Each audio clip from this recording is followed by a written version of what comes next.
दोस्तों नवनीत जेएमएच की खबरों को लाइक करें, इसके बाद पहली बार आए चैनल पर सब्सक्राइब करें, साथ ही बेल के आइकन को दबाकर ऑल कर लें ताकि हमारी खबरें पहुंचे सबसे पहले। नमस्कार, स्वागत है एक बार फिर से आप सभी लोगों का नवनीत जेएमएच यूट्यूब चैनल में। और यहाँ पर आंगनबाड़ी कर्मियों से जुड़ी हुई हम खबरें देते हैं। आगे बढ़ने से पहले चैनल को सब्सक्राइब करिएगा, बेल को दबाकर ऑल कर लीजिए ताकि आपको प्रत्येक खबर समय पर मिल सके, चाहे छोटी खबर हो चाहे बड़ी खबर हो। प्रत्येक खबर हम आपको देते हैं, देश के किसी भी राज्य और किसी भी जिले से जुड़ी हुई। आपको क्या करना है, चैनल को सब्सक्राइब करके बेल को दबाना है और ऑल करके, तभी आपको खबरें मिल पाएंगी, वरना नहीं। तो ये काम कर लीजिए। देश भर के किसी भी राज्य से कोई भी आंगनबाड़ी बहनों ज़्यादा से ज़्यादा शेयर करिएगा, विशेष अनुरोध है, ताकि हम ऐसी खबरें सच्चाई भरी आपके सामने प्रेजेंट करते रहें। स्टार्ट करते हैं हेडलाइन से, कौन कौन सी खबरें इस वीडियो में आपको देखने को मिलेंगी। आपको बता दें, पंजीरी कंपनियों का एकाधिकार टूटेगा, क्या खबर है जानेंगे। आपको बताएंगे पोषण माह में एनीमिया पीड़ितों पर फोकस रहेगा। आपको इसी के साथ ही बताएंगे आंगनबाड़ी सेंटर प्राइमरी स्कूल में शिफ्ट होंगे, एक खबर क्या है इसके बारे में भी जानकारी देंगे। आपको बताएंगे पौधरोपण हुआ है। आपको बताएंगे कार्यकर्ताओं ने केंद्र खोले जाने का विरोध किया है। आपको बताएंगे आर पार की लड़ाई हो रही है, क्या कारण है, आखिरकार क्यों आर पार की लड़ाई।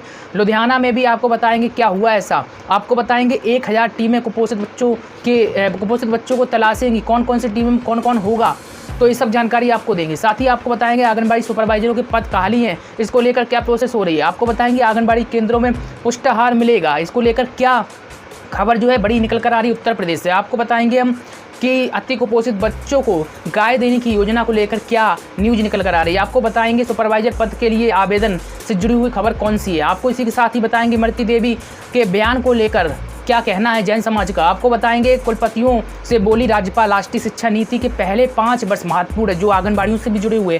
इसी के साथ ही आपको लास्ट खबर हम बताएंगे, अभी तक महिला उत्पीड़न के मामलों में आंगनबाड़ियाँ सहभागिता करती थी, लेकिन अब पुरुष के उत्पीड़नों के मामले में भी आंगनबाड़ियाँ मदद करेंगी। कैसे करेंगी सब कुछ बताएंगे। आगे बढ़ने से पहले फिर मैं कहूँगा कि चैनल को सब्सक्राइब कर लीजिए, लाइक जरूर करिएगा। शुरुआत करते हैं पहली बड़ी खबर से, उत्तर प्रदेश से आ रही है। आपको बता दें उत्तर प्रदेश के लखनऊ से है।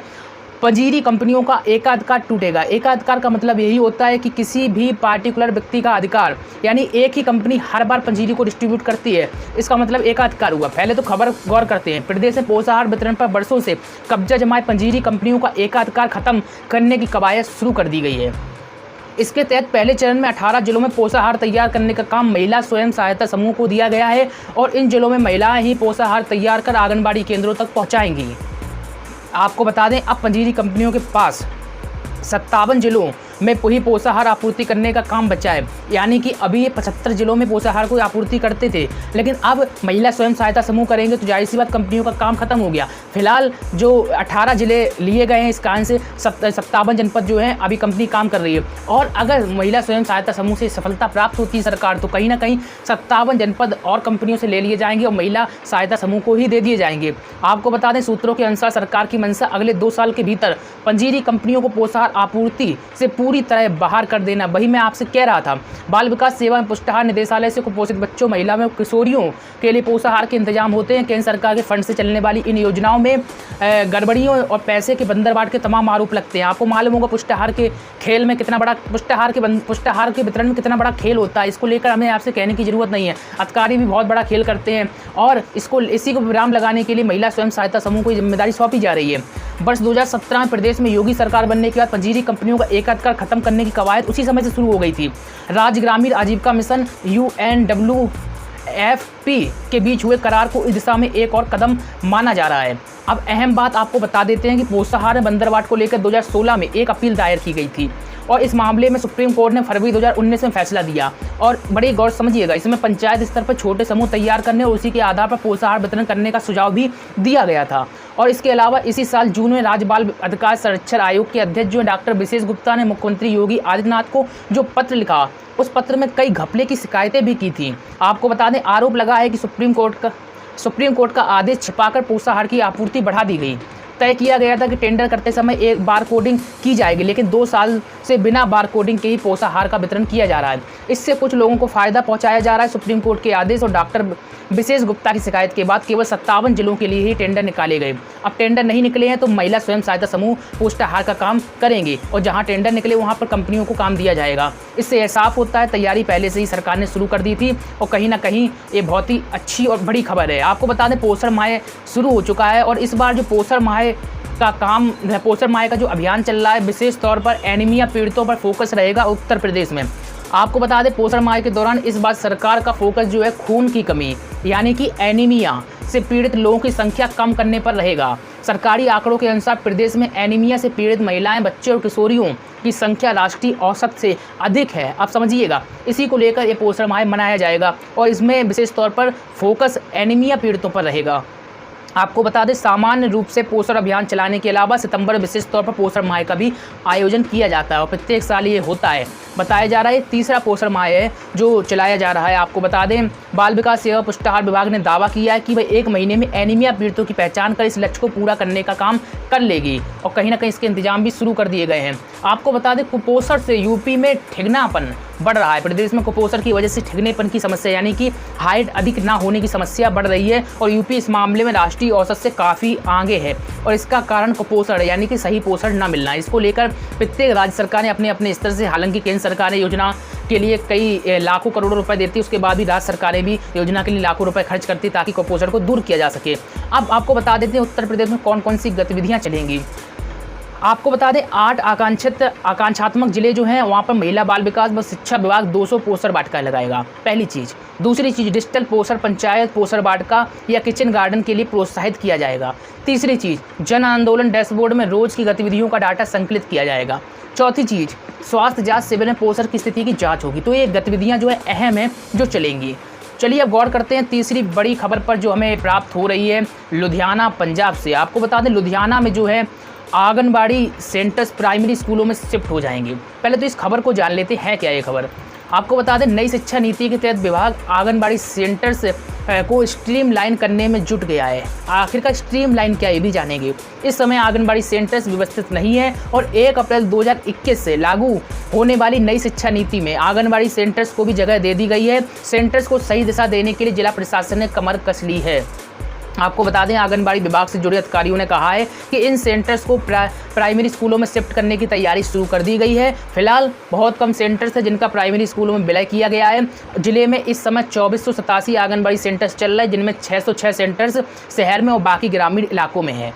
तो इन आंगनबाड़ी केंद्रों को प्राइमरी स्कूलों में विलय कर दिया गया यानी कि सम्मिलित कर दिया गया। और आपको बता दें यहाँ पर 2021 से आंगनबाड़ी प्री प्राइमरी कक्षाएं स्टार्ट हो जाएंगी। ये खबर लुधियाना से हम बता रहे हैं जो पंजाब में पड़ता है। अगली खबर आपको बता रहे हैं प्रतापगढ़ कुंडा उत्तर प्रदेश से। आंगनबाड़ी कार्यकर्तियों ने पौधे लगाए हैं। पोषण माह के अंतर्गत मानधाता की आंगनबाड़ी कार्यकर्तियों ने अति कुपोषित बच्चों के घर और आंगनबाड़ी केंद्रों पर पौधरोपण किया है और पोषण वाटिका कार्यक्रम के अंतर्गत आंवला, सहजन, अमरूद आदि के पौधे लगाए गए हैं और जागरूक किया गया और कहा गया है कि पौधों की देखभाल भी करनी है, सिर्फ लगाने ही काफ़ी नहीं होगा। तो निश्चित तौर पर पौधे लगाना ही काफ़ी नहीं होता, देखभाल भी करनी पड़ती है। अगर आप देखभाल नहीं करते तो हफ्तों में ही पौधे मुरझाकर ख़त्म हो जाते हैं। अगली खबर आ रही है आंगनबाड़ी कार्यकर्ता अभी भी विरोध कर रही हैं केंद्र खोले जाने को लेकर। छत्तीसगढ़ रायपुर से एक खबर हमें देखने को मिल रही है। राज्य सरकार प्रदेश में आंगनबाड़ी केंद्रों के खोलने का निर्देश जारी कर चुकी है। 7 सितंबर से प्रदेश में आंगनबाड़ी खुलना था, लेकिन जिले में राशन वितरण होने के कारण 16 सितंबर से आंगनबाड़ियों ने केंद्र खोले जाने का निर्णय लिया है। निर्देश जारी होने के बाद कार्यकर्ता सहायिकाओं ने हालांकि विरोध किया। जुझारू आंगनबाड़ी कार्यकर्ता सहायिका कल्याण संघ ने कलेक्टर व बाल विकास कार्यक्रम अधिकारी को ज्ञापन देकर आंगनबाड़ी केंद्र न खोले जाने की मांग की है। इसी के साथ ही अहम बात ये निकल कर आई है सोशल डिस्टेंसिंग का पालन नहीं हो पाएगा। आपको बता दें संघ ने स्पष्ट कहा है कि WHO के अनुसार 10 साल से कम उम्र के बच्चों और गर्भवती महिलाओं को घर पर रहने के निर्देश है। बाहर निकलने से मना किया गया है। सरकार आंगनबाड़ी खोलकर इन्हीं बच्चों व गर्भवती महिलाओं को भोजन देने के निर्देश दे रही है। समझिएगा इस बात को, केंद्र पहले से छोटा है।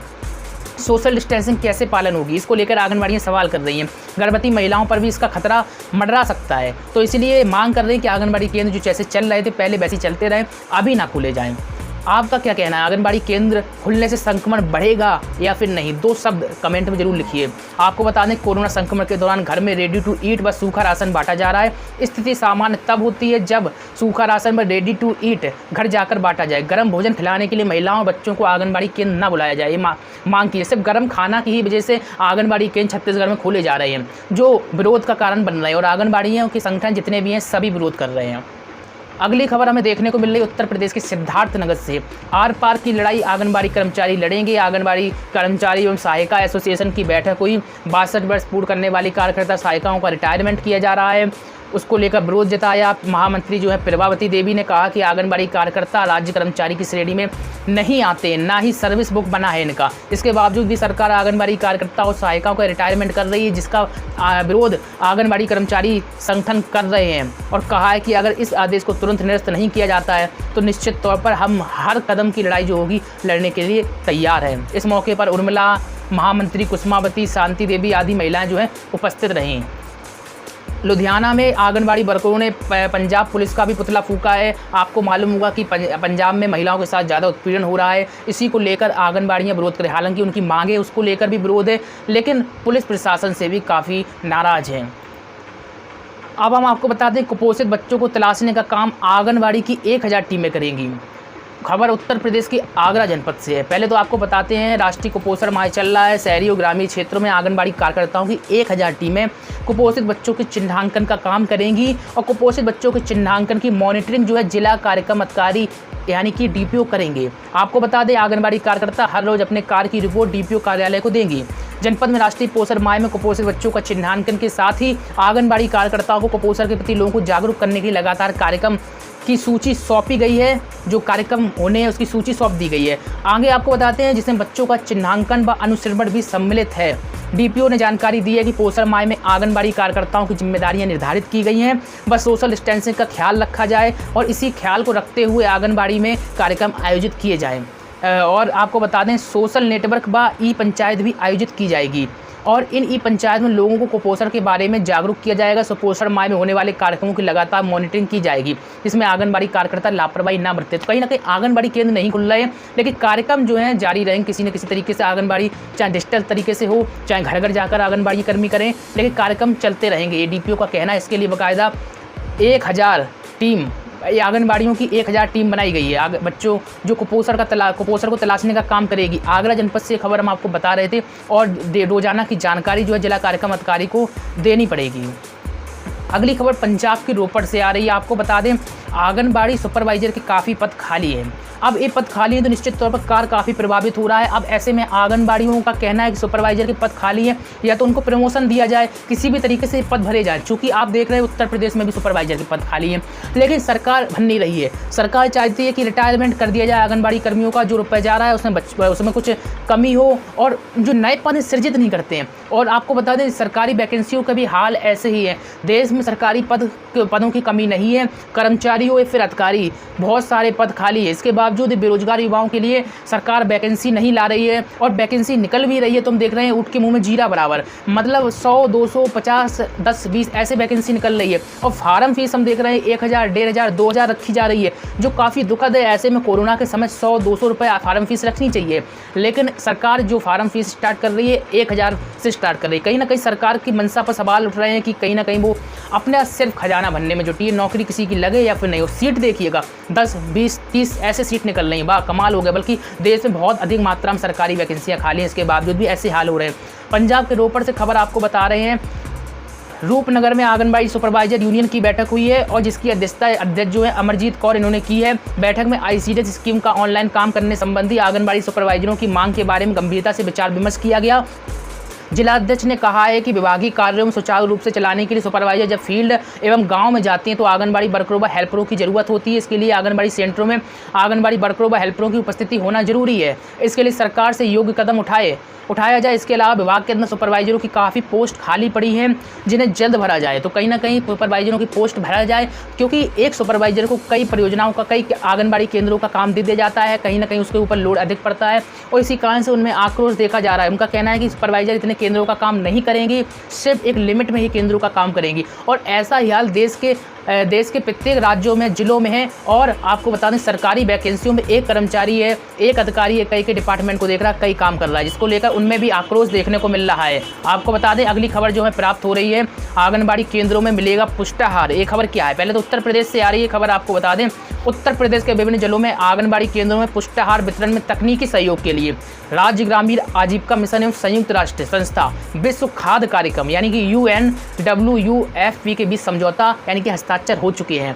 राज्य सरकार के एक प्रवक्ता ने बताया है कि उत्तर प्रदेश राज्य ग्रामीण आजीविका मिशन द्वारा एकीकृत बाल विकास यानी कि ICDS के साथ मिलकर प्रदेश के 18 जिलों के 18 जिलों के 204 विकास खंडों में पुष्टाहार उत्पादन कर आंगनबाड़ी केंद्रों में वितरित किया जाएगा। तो ये भी अहम जानकारी है। और इस काम में UNWFP से तकनीकी सहयोग हासिल करने के लिए समझौता किया गया है।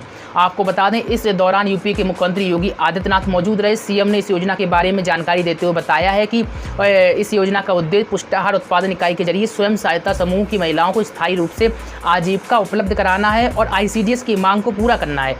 और आपको बता दें कौन कौन से जनपद हैं, जो जनपद आप जान लीजिए। सीएम ने कहा है कि पुष्टाहार उत्पादन का काम कहाँ कहाँ होगा। पहले जिला सुन लीजिए आप, अलीगढ़, अंबेडकर नगर, औरैया, बागपत, बांदा, चंदौली, इटावा, बिजनौर, फतेहपुर, गोरखपुर, कन्नौज, लखीमपुर खीरी, लखनऊ, मैनपुरी, मिर्ज़ापुर, प्रयागराज, सुल्तानपुर तथा उन्नाव में किया जाएगा। इसके अलावा बाकी जिलों में भी इसे शुरू किया जाएगा।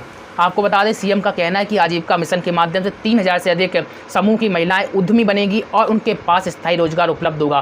प्रत्येक महिला को साल में 240 दिन से अधिक रोजगार मिलेगा। कहीं ना कहीं महिला जो आई हैं बाहर से काम करते थे, उनके पास रोजगार नहीं थे, तो महिलाओं को रोजगार उनके गाँव में ही देने का फैसला इस योजना के तहत सरकार कर रही है। आंगनबाड़ी केंद्रों को वितरित किए जाने वाले पूरक पोषण आहार पर प्राप्त लाभ में भी हिस्सा प्राप्त होगा और परियोजना का 1 वर्ष का टर्न ओवर 1200 करोड़ रुपए होगा। बहुत ज़्यादा है, समझ सकते हैं आप लोग। अगली खबर जो हमें प्राप्त हो रही है दुधारू गाय को लेकर, आपको बता दें उत्तर प्रदेश के जौनपुर से खबर है। 30 सितंबर तक चलने वाले राष्ट्रीय पोषण माह में चिन्हित होने वाले अति कुपोषित बच्चों को स्वस्थ बनाने के लिए उनके परिवार को गौशाला से निःशुल्क दुधारू गाय दी जाएगी। और बाल विकास पुष्टाहार विभाग ने ऐसे लोगों की सूची बनाना शुरू कर दी है। जो लोग गाय लेने के इच्छुक होंगे उन्हीं को गाय दी जाएगी। ज़बरदस्ती ये नहीं कि भैया गाय दे दी गई, ऐसा नहीं है। वर्तमान समय में जिले में 11,000 से अधिक अति कुपोषित बच्चे बताए जा रहे हैं। पिछले दिनों वीडियो कॉन्फ्रेंसिंग के जरिए सीएम ने यह घोषणा की थी और निर्देश भी दिए थे। गाय होने से यह परिवार बच्चों को गाय का दूध और घी आसानी से दे सकेंगे। निर्देशों के अनुपालन की तैयारियां शुरू कर दी गई हैं। इसके लिए 5 वर्ष से कम बच्चों का वजन किया जा रहा है। उसमें अति कुपोषित बच्चों को चिन्हित करने का काम एवं उनकी सूची मंगाई जा रही है। और इसके बाद दुधारू गाय लेने के इच्छुक अति कुपोषित बच्चों के परिवार को गाय दे दी जाएगी। गाय कहाँ से आएगी वो भी बताते हैं। सीएम ने पिछले दिनों वीडियो कॉन्फ्रेंसिंग के जरिए राष्ट्रीय पोषण माह में चिन्हित होने वाले अति कुपोषित बच्चों के इच्छुक परिवारों को गौशाला से निःशुल्क गाय देने की बात कही थी। और इसके क्रम में अति कुपोषित बच्चों के चिन्हित होने के बाद उनके इच्छुक परिवार को दुधारू गाय दे दी जाएगी। और ये बयान जो है जिला कार्यक्रम अधिकारी ने भी दिया है और आंगनबाड़ी केंद्रों का भी निरीक्षण किया गया है। इसी के साथ ही 900 रुपये प्रति माह भी देने का ऐलान सीएम ने किया था। हालांकि इस खबर में तो स्पष्ट नहीं हो रहा है, लेकिन 900 रुपये की बात भी सीएम ने कही थी ताकि गाय पालने में पालकों को किसी प्रकार की दिक्कत का सामना ना करना पड़े। आप गाय लेने के इच्छुक हैं या फिर नहीं, आप चाहते हैं गाय दी जाए या फिर नहीं, कमेंट में बताइएगा। और आपको अगली खबर बहुत सारी हो जाती है, इस कारण से बड़ी हो जाती है हमारे पास। हम सोचते हैं कि आपको लिमिटेशन में खबर बताएं, पर पूरे देश से आंगनबाड़ी कर्मी इस चैनल को देखते हैं, तो इस कारण से हमें प्रत्येक खबर बतानी पड़ती है। और आप किस किस ज़िले से खबर देखते हैं, आप अपने ज़िला का नाम कमेंट में मेंशन करिएगा। प्रत्येक आंगनबाड़ी कर्मी आज अपने ज़िले का नाम मेंशन करें, मुझे पता तो चले आप लोग कहाँ कहाँ से देखते हैं, तो मैं उसी हिसाब से खबरें आपके लिए प्रेजेंट करूँ। तो अपने अपने ज़िले का नाम मेंशन करिए। जो ज़िले मेंशन करेंगे आप, संभावित है कि उन ज़िलों की खबरें आपको मिलेंगी ही मिलेंगी। तो कमेंट में ज़िले के साथ ही आपको स्टेट भी मेंशन करना होगा। आपको बता दें चयन आयोग ने रद्द की सुपरवाइजर पद के लिए भेजे गए 8,888 आवेदन, और आपको बता दें रद्द हुए हैं। और हमीरपुर से खबर है, हालांकि रद्द हो गए हैं तो इसमें कोई ख़ास बात नहीं है। आपको बता दें इस आवेदन के रद्द होने के बाद ज़रूर थोड़े से नाराज़गी है।